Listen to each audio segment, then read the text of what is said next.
दोस्तों आज हम एक ऐसी मूवी के एक्सप्लेन करने वाले हैं जिसकी कहानी बहुत ही ज़बरदस्त है, जिससे ना सिर्फ आपको बहुत कुछ सीखने को मिलेगा बल्कि फिल्म का अंत देखकर आपकी आंखें भर आएंगी। इसलिए वीडियो को पूरा अंत तक जरूर देखिएगा। अब कहानी शुरू करते हैं। फिल्म की शुरुआत में मैं रात के वक्त एक गरीब लेकिन बहुत ही काबिल बढ़ई के घर दिखाया जाता है। एक आदमी उसके घर पर आता है और उससे पूछता है, क्या तुम ही मिंटू बढ़ई हो? तो मिंटू कहता, हाँ हाँ मैं ही मिंटू बढ़ई हूँ। उसको एक इमरजेंसी काम बताकर उसे अपने साथ ले जाता है। वहाँ वह उसे आदमी का कटा हुआ धड़ दिखाते हुए कहता है, यह हमारे मास्टर की बॉडी है, इनका सर कट गया था। हमारी परंपरा के अनुसार आधे शरीर का अंतिम संस्कार नहीं कर सकते, इसलिए आप इस बॉडी के लिए एक लकड़ी का सिर बना दो। बेचारा मिंटू बढ़ई मास्टर की तस्वीर देखकर बड़ी ही मुश्किल से लकड़ी का वैसा ही एक सिर बना देता है और उस सिर को धड़ में से जोड़ देता है। इसके बाद वहाँ मौजूद लोग उस बॉडी का अंतिम संस्कार की तैयारी करने लगते हैं।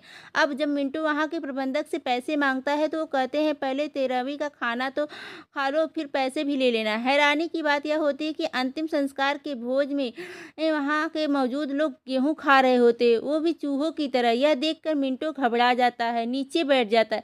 तभी उसकी नज़र वहाँ के मौजूद लोगों की पूंछों पर पड़ती है जो कि चूहों की जैसी होती है। अब वह बुरी तरह से डर जाता है और बिना पैसे लिए वापस आ जाता है। फिर जब वह पीछे मुड़कर देखता है तो वहाँ पर वह मकान नहीं दिखता है बल्कि जंगल बनी एक चूहे की मूर्ति दिखती है, जिससे वह समझ लेता है कि वह चूहों के लोक में चला गया था। फिर वहाँ से भागकर वह अपने घर आता है। फिर वह अपने घर पर मौजूद दाई से पूछता है, मेरी पत्नी कैसी है? तो वह बताती है, थोड़ी देर में उसका प्रसव होने वाला है। फिर दाई तो उसकी पत्नी का प्रसव कराने चली जाती है, पर मिंटू को अपने घर में रखी पतीले पर चूहा दिखता है। वह पहले से ही डरा संभला बेचारा बढ़ई घर में रखे और भी डर जाता है। तभी अंदर से दाई कहती है, बधाई हो, लड़का हुआ। यह सुनकर मिंटू खुश हो जाता है। फिर जब वह उस पतीले के पास जाता है तो वह हैरान रह जाता है, क्योंकि उस खाली पतीले में अब सोने चांदी के सिक्कों से भर गया था। वो समझ जाता है कि वो चूहों की देवता ने उसकी मजदूरी उसे दे दी। अगले सीन में कई साल बाद का वक्त दिखाया जाता है, जब मिंटू बढ़ई का बेटा सिंटो बाप बन चुका होता है और अपने बेटे के साथ घर के आंगन में बैठा होता है। सिंटो का बेटा उनसे पूछता है कि जब मेरे दादाजी के पास इतना पैसा आ गया था, तब भी हम लोग गांव के इस घर में साधारण सी जिंदगी क्यों जी रहे हैं? सिंटो कहता है, इसकी वजह सुनकर तुम्हारे होश उड़ जाएंगे। फिर वह अपने बेटे से अपनी कहानी के बारे में बताना शुरू करता है और अगले सीन सिंटो के पहले की कहानी दिखाई जाती है। जब सिंटो जवान हुआ था, उसके पिता अमिट्टो मर गए थे। उसके पास इतनी संपत्ति कि वह अपने इस नगर के सबसे अमीर आदमी थे, इसलिए सिंटो कोई भी काम नहीं करता था। हाँ, और अपने बाप की दौलत पर ऐश करता था। उसकी देखभाल उसके चाचा करते थे। सिंटो अपनी दौलत का उसे बहुत घमंड रहता था और वो गरीबों की बेइज्जती किया करता था। दूर दूर से लोग उसके पास अपनी अनोखी चीज़ें बेचने के लिए आया करते थे। ऐसे ही एक दिन उसके पास एक औरत आती है और कहती है, मेरे पास एक ऐसा जादुई पासा है जिससे तुम जुए में हर चाल जीत जाओगे। ये सुनकर सिंटो पूछता है, ऐसा क्या है? इस पासे में वो औरत कहती है कि यह पासा एक ऐसा पासा है कि एक ऐसी लकड़ी की हड्डी से बना है जिसके प्रेमी ने जुआ खेलने के लिए उसे मार डाला था। पर ध्यान रहे कि कभी यह भी अमावस्या की रात 12 बजे के बाद इस पासे से मत खेलना। यह सुनकर सिंटो बहुत खुश हो जाता है, क्योंकि वह अक्सर अय्याशी करने के लिए वहां पर जाता था, जुए के घर में जुआ खेलने जाया करता था। अब वह बिना कुछ जाने समझे उस औरत से वह पासा खरीद लेता है। फिर वह पासा अपने चाचा को दिखाता और कहता है, मेरे पास इतनी दौलत है तो पहले से ही है, इससे मैं और दौलत कमाऊँ बघा। इसके बाद जब सिंटो को वह पासा लेकर अपनी हवेली से बाहर निकलता है तो वह बाहर उसे भिखारियों की भीड़ घेर लेती है, पर वह किसी को एक पैसा नहीं देता। वहाँ मौजूद एक बूढ़ा भिखारी उससे कहता है, तुम यह जिस पासे से जुआ खेलने जा रहे हो, यह तुम्हें बर्बाद कर देगा।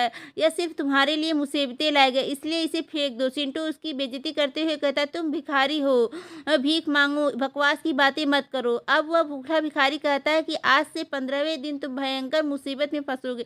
याद रखना। सिंटो जमीन पर एक सिक्का फेंककर उसे रास्ते से हटाने को कहता है, पर वह बूढ़ा भिखारी उसका फेंका हुआ सिक्का नहीं उठाता, आगे बढ़ जाता है। सिंटो का फेंका सिक्का एक फूल बेचने वाली अंधी लड़की नीनी के हाथ लगता है तो सिंटो को उसका सिक्का देने लगती है। सिंटो कहता है, अंधी हो, रख लो। वह लड़की कहती है, मैं अंधी जरूर हूँ पर भिखारी नहीं, इसलिए आप अपना सिक्का रख लो। सिंटो कहता है, मैं गरीबों के मुंह नहीं लगता है, वैसे भी आज तुम्हारे फूल कम बिके होंगे, मेरा एहसान समझ कर रख लो। फिर सिंटो की वहां से जुआ घर चला जाता है, पर और जुआ के घर मालिक होजो से कहता है, आज मैं तुम्हारे साथ ही जुआ खेलूंगा।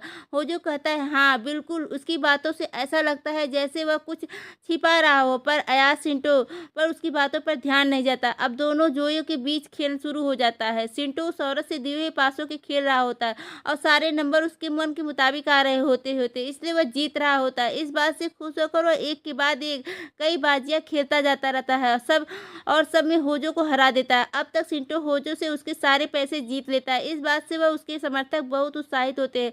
होजो उससे कहता है कि अब इस बात से सिर्फ मेरा यह हुआ जुआ घर बचा है, मैं आखिर बाजी पर इस पर लगाऊंगा। अगर तुम जीते यह जुआ घर तुम्हारा हो जाएगा और अगर तुम हारे तो तुम्हारी सारी धन संपत्ति मेरी हो जाएगी। क्या तुम्हें यह मंजूर है? चिंटू, जो कि अब तक एक भी बाजी नहीं हारा था, इसके लिए तैयार हो जाता है और वो पहले होजो के पास फेंकता है। इसके बाद चिंटू पासा फेंकने के लिए पासा रखे बॉक्स को हिलाता है। फिर वो यह भूल चुका होता है कि आज अमावस्या की रात है और घड़ी में 12 बज चुके होते हैं। इसलिए जब वो पासा फेंकने के लिए बॉक्स खोलता है तो पासे में राख बन जाता है। यह देखकर चिंटू के होश उड़ जाते हैं। चिंटू हार जाता है और चिंटू की सारी धन संपत्ति होजो की हो जाती है। इसके बाद हम देखते हैं अपनी लापरवाही अयाज की वजह से चिंटू अब पूरा रोड पे आ चुका होता है। पूरे इलाके में यह खबर फैल जाती है कि चिंटू कंकाल हो गया है। उसके पास खाने तक के पैसे नहीं होते हैं। जब वह रेस्टोरेंट में जाता है तो रेस्टोरेंट वाला पैसे मांगता है। पैसे न देने की वजह से उसे खाना नहीं मिलता है। लाचार होकर वह इधर उधर भटकने लगता है। रास्ते में उसे फूल बेचने वाली एक लड़की नीनी मिलती है। वो कपड़ों की गंध से चिंटू को पहचान लेती है और कहती है कि ये आज की रात सभी अपने पूर्वजों की पूजा करते हैं, आपको भी करनी चाहिए। यह सुनकर चिंटू के दिमाग में एक आइडिया आता है और वह पहाड़ी पर बनी उस गुफा में जाता है जहाँ पर उसके पिता का मकबरा बना होता है। पर वहाँ पर उसे अपने पिता की मिनटों की श्रद्धांजलि देने नहीं गया था, बल्कि इस लालच में गया होता है कि शायद उसे वहाँ कुछ धन मिल जाए। इसलिए वहाँ वह अपने पिता की डेड बॉडी रखा हुआ ताबूत खोलता है, पर उसमें अस्थियों के अलावा कुछ भी नहीं मिलता। इससे वह काफ़ी निराश हो जाता है। तभी उसकी मदहोशी सी छाने लगती है और जब उसे होश आता है तो उसी जगह पर फांसी के फंदे पर लटका होता है। उसका गला कसता जा रहा होता है जिससे वह छटपटाने लगता है। वहाँ पर स्थापित चूहे देवता की मूर्ति पर बैठा एक चूहा यह सब देख रहा होता है। वह उसे तुरंत चिंटू के ऊपर चल जाता है और जिससे रस्सी से लटक रहा होता है उसे काट देता है, जिससे चिंटू की जान बच जाती है। पर उसे समझ में नहीं आ रहा होता आखिर वह फांसी के फंदे पर लटका तो कैसे लटका। फिर जब वह अपने पिता को झुककर धन्यवाद कर रहा होता है तो उसे एक ताबूत पे एक कुंडी दिखती है। उसे दबाता है, उसमें से एक दराज खुल जाती है जिसमें उसके पिताजी की एक बढ़ाई का औजार और एक पत्र लिखा हुआ होता है, जिसमें चिंटू उस पत्र को पढ़ता है। उसमें एक पिता ने लिखा था कि मेरे भाई ने मुझसे 1 लाख रुपए कर्ज लिए, मेरे ना रहने पर जब मेरे बेटे चिंटू की शादी हो जाए तो यह पैसे उसे दे दिया जाए। यह पढ़कर कंगाल चुका चिंटू खुश हो जाता है और सोचता है इस बदहाली में इतने रुपयों से भी काम चल जाएगा। फिर वह वहाँ से अपने चाचा के घर जाता है और उन्हें वह पत्र दिखाते हुए कहता है मेरे पिता ने आपको 1 लाख रुपए दिए थे, वह मुझे लौटा दीजिए। इस पर उसका चाचा कहता है तुम नालायक हो। उस पत्र में यह भी लिखा है कि जब तुम्हारी शादी हो जाए अब तुम्हें वो रुपए वापस मिलेगी, इसलिए जब तक तुम्हारी शादी नहीं होती तब तक मैं तुम्हें वापस नहीं करूंगा वो पैसा। चिंटू ये योजना बनाता है। अगले दिन वह दुकान से एक औरत का पुतला लाकर उसे अपने बचे हुए घर में लिटा देता है। फिर वह अपने चाचा से कहता है मैंने शादी कर ली, अब वो मुझे पैसा लौटा दीजिए। चाचा कहता है पहले मैं उस अपनी आंखों से देखना चाहता हूँ। इस पर चिंटू बेड पर लेटकर पुतले को छिपाते उससे कहता है कि अभी यह बीमार है। अंत में देखता है उसके चाचा देखने की जिद पर आ जाता है। फिर तभी एक हैरान कर देने वाली बात होती है। घटना चिंटू के पीछे बेड पर एक औरत उठकर बैठ जाती है और चाचा से कहती है कि मैं ही इनकी पत्नी हूँ। यह देखकर चिंटू बहुत डर जाता है। आखिर पुतला असली औरत के रूप में कैसे हो सकता है। उसके चाचा वहाँ नाश्ता करने के बाद रुपए उस औरत को दे देता है और कहता है यह नालायक है, इसलिए मैं रुपए तुम्हारे हाथ में दे रहा हूँ। फिर जब वो वहाँ से चला जाता है तो डरा हुआ चिंटू उस औरत से कहता है तुम उसी औरत की आत्मा हो ना जिसकी हड्डियों से वो पासा बना था। वो कहती है कि हाँ अब मैं तुम्हारी पत्नी हूँ। यह सुनकर चिंटू और भी घबरा जाता है और उससे वो पैसे मांगता है पर वो पैसे नहीं देती है। इस दौरान चिंटू को थोड़ी देर झपकी सी आने लगती है। फिर जब तक उसकी झपकी टूटती है कि वह तो वो उस औरत की जगह वहाँ फिर से वही पुतला होता है और उसमें आग लग चुकी होती है जिससे वह उसके पैसे और पूरा घर जलकर राख हो जाता है। चिंटू अब रोड पर आ चुका होता है और उसके पास रहने की भी कोई जगह नहीं बचती है। मजबूरी में वह भिखारियों के बीच जाकर रहने लगता है पर उसके अंदर से वह रईसों वाली अकड़ अभी भी पूरी तरह से नहीं गई होती है। वहाँ एक भिखारी उससे कहता है कि तुम 2 दिन से भूखे हो और एक भिखारी की तरह ही रह रहे हो। ऐसे बिना खाए तुम तो ज़िंदा भी नहीं बचोगे, इसलिए भीख माँगो और जो भी मिले उसे खा लो। उसी वक़्त वहाँ एक भिखारी बच्चा आकर सभी भिखारियों से बताता है कि बाहर कोई आदमी चावल बाँट रहा है। यह सुनते सभी भिखारी चावल लेने के लिए दौड़ पड़ते हैं और एक-दूसरे से धक्का-मुक्की करने लगते हैं। यह देखकर चिंटू को भी भूख से मजबूर होकर उस भीड़ में जाना पड़ता है। धक्के खाकर किसी तरह से कटोरा चावल ले आता है। इस दौरान वह ज़मीन पर गिर जाता है, इसलिए लेट कर ही वो सूखा चावल खाने लगता है। तभी वहाँ फूल बेचने वाली अंधी लड़की नीनी आती है। वो चिंटू की गंध से उसे पहचान लेती है और उसे अपने पास से चावल का एक गोला देने लगती है। यह देखकर चिंटू के अहंकार का ठेस लगती है और वह सोचता है कि आज मेरे ऐसे दिन आ गए हैं कि मुझे एक अंधी फूल बेचने वाली लड़की खाने को दे रही है। इससे चिढ़कर वह नीनी को बुरा भला कहता है, शुरू कर देता है। नीनी से कहता है कि तुम मुझे दीनहीन समझ रही हो, मत भूलो कि मैंने तुम्हें एक दिन चांदी का सिक्का दिया था। नीनी कहती है तुम भूखे हो इसलिए मैं अपना चावल तुम्हें दे रही हूँ। चिंटू सच में बहुत भूखा था, इसलिए उसके हाथ से चावल ले लेता है और रोते हुए वहाँ से चला जाता है। रात भूख लगने पर उसी चावल को खाने लगता है। अब उसे एक एक चावल का दाने का महत्व पता चलता है। तभी वहाँ वह चूहा आता है जिसने रस्सी काटकर उसकी जान बचाई थी। चूहा भी भूखा था, इसलिए चिंटू ने अपने कटोरे का चावल उसे दे देता है। अगले सीन में होजो को दिखाया जाता है। वह चिंटू के पैसों से लड़कियों के साथ अय्याशी कर रहा होता है। तभी वहाँ वह औरत शशि आती है जिसने चिंटू को जुए वाला पासा बेचा था। वो उससे कहती है कि मत भूलो, तुम्हारी योजना को अंजाम देने में मैंने तुम्हारा पूरा साथ दिया था, तुम यहाँ अकेले मजे कर रहे हो। होजो कहता है अभी हमारी योजना का आखिरी काम बचा हुआ है, फिर इस पूरे नगर पर हमारा राज होगा। अगले सीन में चिंटू के पास नीनी के पास जाता है और कहता है मुझे तुम्हारे साथ बुरा बर्ताव नहीं करना चाहिए था, आज मैं भी तुम्हारा फूल बेचने में तुम्हारी मदद करूंगा। नीनी पूछती है वो कैसे, तो वो कहता है मैं फूलों के दाम बढ़ा दूंगा और एक के साथ एक फ्री कर दूंगा। नीनी कहती है कि मुझे झूठ बोलकर कोई काम नहीं करना है, मेहनत और ईमानदारी से जो भी मिले बहुत है। तभी वहाँ एक ग्राहक आता है, उनसे पूछता है क्या आप फूलों के साथ लकड़ी का गमला भी मिलता है। नीनी के पास गमला तो नहीं होता है, पर चिंटू के एक धंधे का एक जुगाड़ सूझता है और वह अपने पिता के औजार से लकड़ी के कुछ गमले बनाता है और उन्हें नीनी के फूलों के साथ बेचना शुरू कर देता है। उनके सारे फूल और गमले बिक जाते हैं और दोनों काफ़ी अच्छी कमाई करते हैं। इसके बाद चिंटू और नीनी दोनों बहुत खुश हो जाते हैं। फिर दोनों साथ में बैठकर किसी ढाबे पर खाना खाते हैं। इस दौरान दोनों एक दूसरे की चाहत बढ़ जाती है। इसके बाद देखते हैं नीनी बताती है वह बचपन से अनाथ और अंधी है, लेकिन उसकी नाक बहुत तेज है और किसी भी चीज़ को सूंघकर पहचान लेती है। फिर वह चिंटू से कहती है तुम्हें भी मेहनत और ईमानदारी से पैसे कमाने चाहिए। चिंटू कहता है ठीक है, मैं इन पैसों से कुछ नए बढ़ई और औजार खरीदने जा रहा हूँ, फिर हम दोनों साथ मिलकर एक बड़ा बिजनेस शुरू करेंगे। इसके बाद चिंटू जब रास्ते में होता है तो उसे पासे बेचने वाली औरत सुशी मिलती है और चिंटू उससे कहता है कि एक दिन मैं अपना सब कुछ वापस ले लूँगा।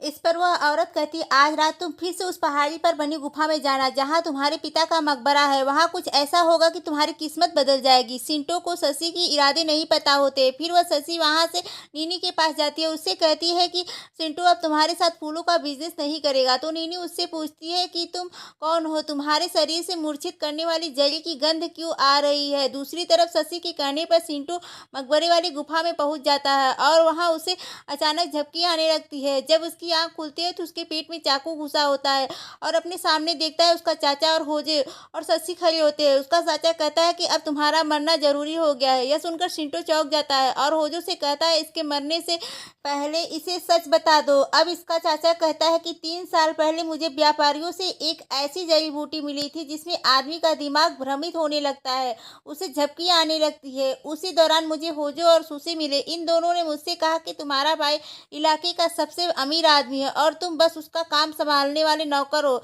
इस तरह से हमारी योजना में हमारा साथ दो तो तुम भी अमीर बन जाओगे। मैंने उसकी बात मान ली और तुम्हें वहाँ मर्दोक्सी जड़ी बूटी खिलाना शुरू कर दिया, जिससे तुम्हारा दिमाग भ्रमित होने लगा और हर बार तुम्हें झपकी आने लगती थी। फिर हमारी योजना के अनुसार शशि ने पासे का नाटक रचा और वो पासा किसी हड्डी से नहीं बना था बल्कि एक ऐसे पाउडर से बना था जो कि कुछ ही घंटों में पिघल जाता है। पर फिर तुम जब होजो से जुआ खेलने गए तो शुरुआत में वो जानबूझकर हारने लगा ताकि तुम्हें यकीन हो जाए कि ये पासा जादुई है और तुम आखिरी बाजी अपनी सारी प्रॉपर्टी दांव पर लगा दो। तुमने वही किया और कंगाल हो गए। फिर हम लोगों ने तुम्हें रास्ते से हटाने के लिए तुम्हें ऐसे जताया कि जैसे वो पुतला असली औरत का हो, पर उसमें से आग लगा दी ताकि उसमें जलकर तुम भी मर जाओ, क्योंकि झपकी आने की वजह से तुम्हें कुछ पता नहीं चलता, पर तुम बच बच गए और नीनी के साथ मिलकर गमले का बिजनेस शुरू कर दिया। तुमने शशि से कहा कि मैं अपना सब कुछ वापस ले लूँगा, इसलिए हम तुम्हें अब जिंदा नहीं रहने दे सकते। फिर जैसे ही उसका चाचा उसे फिर चाकू से मारने के लिए आगे बढ़ता है तो घायल सिंटो उसे नीचे पटक देता है।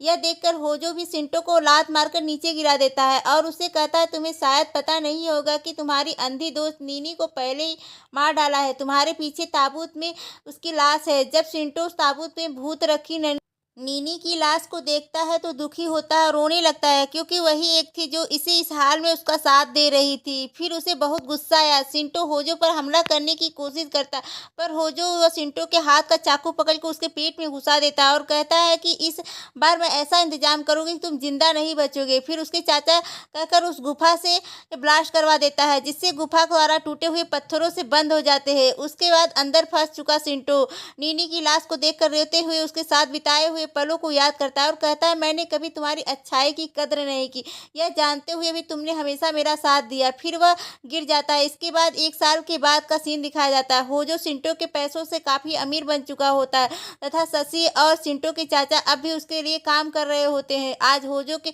नए जुआ घर में उद्घाटन होने वाला होता है। वहाँ काफी लोग आए हुए होते हैं। थोड़ी देर बाद सुशी वहाँ आए लोगों के साथ जुआ खेलना शुरू करती है, पर जब वह अपने पासे खोलती है तो वही पासे दिखाई देते हैं उसने सिंटो के दिए थे। यह देखकर वह डर जाती है, क्योंकि सिंटो को तो उसने अपने रास्ते से हटा दिया था। उसे अपने हाथों पर कांटे दिखने लगते हैं और एक आवाज़ सुनाई पड़ती है कि इंसान जैसा करता है वैसा ही भरता है। अब शशि बुरी तरह डर जाती है और चीखने चिल्लाने लगती है और कहती है कि मैंने तुम्हें नीनी को नहीं मारा है, होजो ने मारा। यह देखकर होजो समझ जाता है कि इसे भी किसी ने दिमाग भ्रमित करने वाला बूटी खिला दी।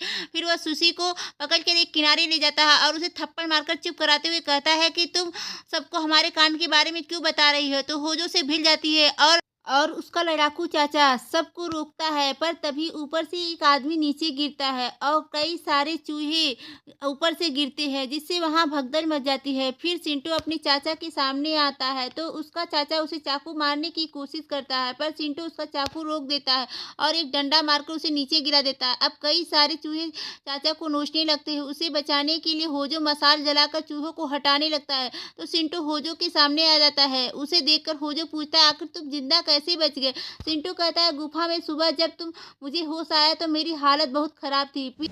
उसी चूहे ने उस गुफे में छेद किया था। उसके बाद मैं जब गुफा से बाहर निकलता हूँ तो उस भिखारी ने मेरी जान बचाई थी। उसके बाद उसी से लड़ना सीखता हूँ। इस प्रकार होजो को सिंटो मार गिराता है। उसके बाद सिंटो अब जाता है अपनी नीनी के कब्र के पास और कहता है, काश तुम जिंदा होती है, और जो सारे पैसे होते हैं वो गरीबों को बांट देता है।